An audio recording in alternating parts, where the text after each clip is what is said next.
with some questionable injuries. Jaylen Warren and TJ Watt listed as questionable heading into the weekend. Warren practiced all week. Watt was limited with a rib injury.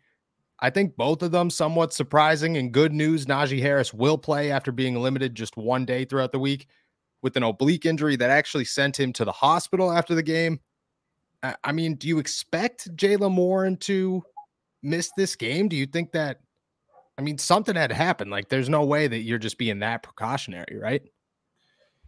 Yeah, it's kind of odd to see somebody with a questionable designation, like non-concussion wise, after they practice in full all week. So it is something to note. I'm not really 100% sure on what the plan is. Maybe last week's effectiveness with Ant and Benny off the bench, once Najee got hurt, maybe that's causing them to be a little more cautious and maybe slow play his injury. But honestly, I don't know. That's all speculation. Anytime I see a guy with 3 straight full participant days, I'm thinking he's going to play. So that's what I'm going to guess. I'm going to guess that Warren plays. But, the good news is Najee did say he was playing. So I think that's definitely a good thing.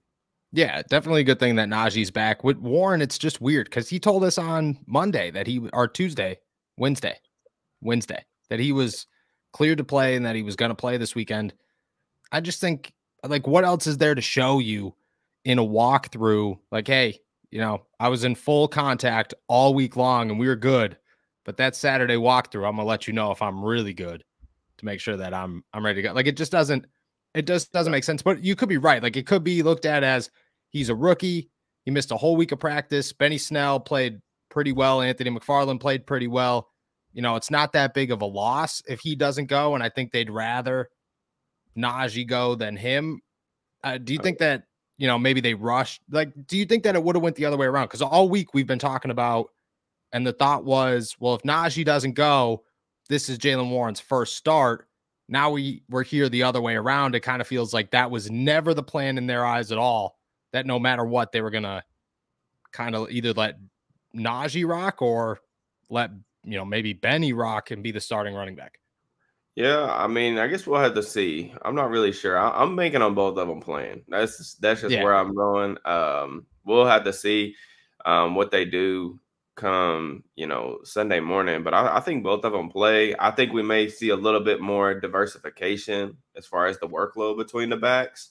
Do you think a lot of Benny? You think maybe even more so than we've seen. I mean, they have been like limiting Najee's carries a little bit better this year, trying to get Warren involved more. Maybe Benny does like take a series. I'm not ready to sit here and say that, Benny's earned his way into that rotation, but with both of those guys, banged up, maybe that's something that we see. I was on a podcast yesterday, and shout out to Pittsburgh Owen. And they asked me if this was the revival of Benny Snell Jr. And, as much as I want to say yes, because I think Benny's a good guy, it's a no. I think he's very quality back for what he does. And I think if Jaylen Warren wasn't around, he'd be a quality back to do a little bit more. But, you got to keep your expectations very, very limited when it comes to a guy who's in his 4th year and is now playing as the 3rd back. So you expect both of those guys to go.